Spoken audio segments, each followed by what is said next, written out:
নমস্কার বন্ধুরা, NDD god care YouTube চ্যানেলে আরও একটি ভিডিও নিয়ে হাজির হচ্ছি আপনাদের সামনে। বন্ধুরা, আমাদের ইউটিউব চ্যানেলের মাধ্যমে আমরা বেশ কয়েকটি ভিডিও দিয়েছি যে ছাগল ফার্মের সাথে মুরগির পালন, অর্থাৎ ছাগল এবং মুরগি দুটাই যদি একসঙ্গে পালন করি তাহলে কি কি বেনিফিট আমরা পেতে পারি, আর এতে কি কিছু অসুবিধা আছে কি না আছে, সেই সমস্ত বিষয়গুলো নিয়েই আমরা আপনাদের সামনে বেশ কয়েকটি প্রতিবেদন তুলে ধরছি। ঠিক সেরকম আজকের আরও একটি প্রতিবেদন। বন্ধুরা, আপনারা ভিডিওর মাধ্যমে যে আমার মুরগিগুলো দেখছেন, যে এত কম সময়ের মধ্যে এত সুন্দর গ্রোথ, আর বিশেষ করে আমার ফ্রি রেঞ্জে মুরগি থাকার কারণে আমার মুরগিগুলোকে এক্সট্রা খাবার খুবই কম দিতে হয়। অর্থাৎ আমি যে দানা খাবার দিই সেই খাবার খুবই কম দিতে হয়, কারণ ফ্রি রেঞ্জে থাকার ফলে এরা অধিকাংশ এই সময় ঘাস পাত খেয়ে জীবন ধারণ করে নেয়। আর তাতে আমার অল্প পরিমাণে, অর্থাৎ ডেলি 40 গ্রাম হিসাবে আমি দানা খাবার এদেরকে দিই।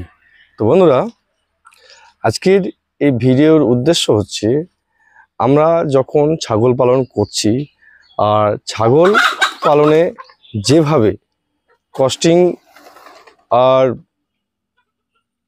লং টাইম ইনভেস্ট হওয়ার ফলে আমরা কিছু না কিছু বেনিফিট বার করতে পারি না, যতক্ষণ না এই ইনভেস্টটা লং টাইমের, ছাগল পালনের লং টাইম ইনভেস্ট, আর লং টাইম ইনভেস্ট 2-2.5 বছর না হওয়া পর্যন্ত আপনি কিন্তু এখান থেকে প্রফিট বের করতে পারবেন না। তাই যারা নতুন করে বা ছাগল পালনের চিন্তা ভাবনা করছেন, ছাগল পালনের সাথে সাথে যদি আমরা অল্প কিছু পরিমাণে দেশি মুরগি বা এই সোনালী মুরগি যদি আমরা পালন করি, তাহলে তার ডিম থেকেও আমরা বেনিফিট পাবো এবং মাংসতেও আমরা বেনিফিট পাবো। বর্তমান সময়ে আমার যে মুরগিগুলো আছে, মুরগিগুলো সেলও শুরু হয়ে গেছে। বিশেষ করে আমি মোরগগুলোকে সেল করছি, আর মোরগগুলোর সাথে সাথে আমি মুরগি যেগুলো আছে সেখান থেকেও আমি বেশ কিছু মুরগি সেল করছি, আর কিছু মুরগি ডিমের জন্য রেখেছি। যেমন প্রথম ধাপের যে মুরগিগুলো ছিল সেই মুরগিগুলো এখন ডিম দিচ্ছে, আর সেকেন্ড ধাপের মুরগিগুলো এবার ডিম দেওয়ার সময় চলে এসছে। আপনারা মুরগির কালারগুলো দেখলেই বুঝতে পারবেন।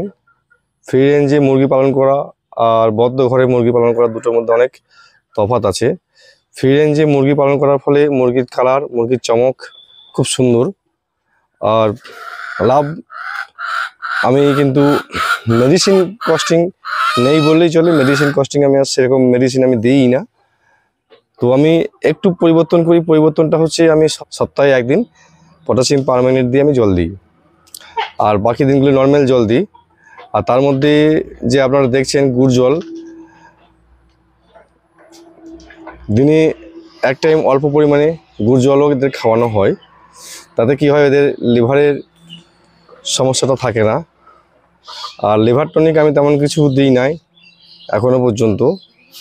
এইভাবেই আমার কিন্তু ফ্রি রেঞ্জে মুরগি পালন চলছে। খাবার বলতে টোটাল আমার কাছে 100 পিস মুরগি আছে। 100 পিস মুরগিকে আমি যে দানা খাবার দিই, সেই দানা খাবার কিন্তু আমি নিজেই তৈরি করি, যেখানে কস্টিং 22 থেকে 23 টাকার মধ্যে কস্টিং আসে। আর সারাদিনে 4 কেজি খাবার আমি দিই। 100টা মুরগিকে 40 গ্রাম হিসাবে আসছে। বাকি খাবার ওরা যেটা সবুজ ঘাস, আমার যেহেতু ফার্মেই এই যে সবুজ ঘাসগুলো আছে, এইগুলো ছাগলে সেরকমভাবে খায় না। ছাগলে যেহেতু অন্যান্য ঘাস দেওয়া হয় ছাগলকে, আর আমার জমিতে যে ঘাস লাগানো সেই ঘাস ছাগলকে কাটিং করে দেওয়া হয়, আর সাইলেজ খাওয়ানো হয় বর্ষার সময়ে। কিন্তু এই ঘাসগুলো, যে আগাছাগুলো হচ্ছিল ফার্মের মধ্যে, এই আগাছাগুলোকে মুরগিতে প্রায় শেষ করে দিয়েছে। এইগুলোই মুরগিতে খাচ্ছে। মুরগির কালার, মুরগির চমক দেখলেই আপনারা বুঝতে পারবেন যে আমি এত পরিমাণে খাবার কম দিই, তাহলেও কোনো অংশে আমার মুরগির রং খারাপ নেই। এই যে মুরগিগুলোর বয়স দেখছেন, এই মুরগিগুলোর বয়স এখন 5 মাস শুরু হয়নি। আর প্রথম ধাপের যে মুরগি, সেই মুরগিগুলো ডিম পাচ্ছে, এগুলো কিন্তু এখনও 5 মাস হয়নি।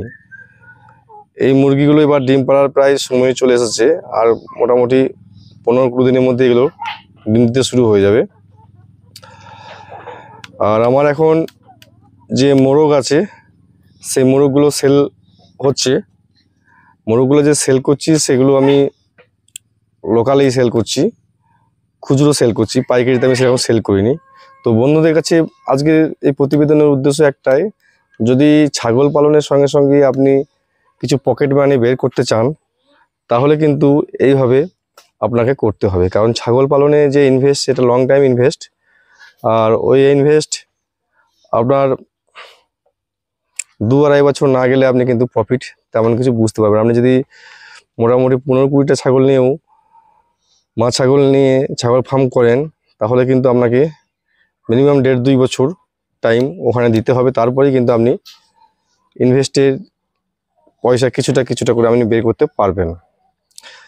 তার সঙ্গে যদি আপনি এইভাবে সোনালী মুরগি অল্প পরিমাণে, আমি বলছি না যে আপনি হিউজ পরিমাণে করুন, অল্প পরিমাণে যদি করেন, 100 পিস 200 পিস নিয়ে যদি আপনার যে পর্যাপ্ত যদি জায়গা থাকে, ফাঁকা জায়গাতে যদি আপনি ছাগলের সাথে যদি 100-150 পিস 200 পিস করে নিয়ে শুরু করেন, তাহলেও মোটামুটি আপনার একটা খরচা কিন্তু বেরিয়ে আসবে। আর আমি বন্ধুদের কাছে বলে রেখেছি, অনেকেই বলেন যে ছাগল আর মুরগি অনেক অসুবিধা হয়, এই হয় ওই হয়। এখনো পর্যন্ত কিন্তু আমি সেরকম কিছু অসুবিধা হয়নি।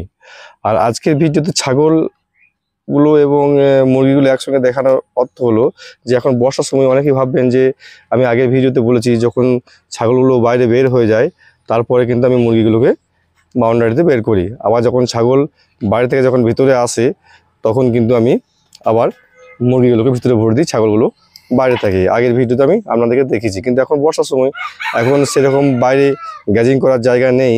ছাগল প্রায় এখন ঘরেই খাচ্ছে, ঘাস কেটে নিয়ে এসে ঘরেই দেওয়া হচ্ছে। যে জমিতে যে ঘাস লাগানো আছে, সেই ঘাস কেটে ঘরেই দেওয়া হচ্ছে। তো এখন মুরগি এবং ছাগল একসঙ্গে যদিও থাকে, তো তাতে কিছু অসুবিধা হচ্ছে কি না হচ্ছে, সেটাই আপনাদের কাছে তুলে ধরছি। তো দেখুন, তেমন কিছু অসুবিধা হয়নি। হয়তো দেখা যাচ্ছে কোনো সময় কি হয়, ছাগলকে যখন খাবার দেওয়া হয়, তো মুরগি প্রথম চলে যেত ওখানে, তো ছাগলের খাবারগুলোকে একটু নষ্ট করতো। কিন্তু এখন দেখা যাচ্ছে, যেহেতু মুরগিকে একটু সাইড করে যদি খাবার দেওয়া হয়, তো খাবার বলতে তো ওরা যেমন চড়াট করছে এইভাবেই, তো তার মধ্যে যদি একটু হালকা যেমন ধান জাতীয় কোনো জিনিস যদি ছিটিয়ে দেওয়া হয়, তো মুরগি কিন্তু ছাগলের কাছে আর যায় না। আর ছাগলকে ঘাস দিলে সে ছাগল ঠিক ঘাস খেয়ে নিচ্ছে। আর মুরগি যেমন আগে ডিস্টার্ব করতো, সেই ডিস্টার্বটা কিন্তু এখন আর করে না। তো বন্ধুরা, এইভাবেই আমার ছাগল ও মুরগি পালন চলছে।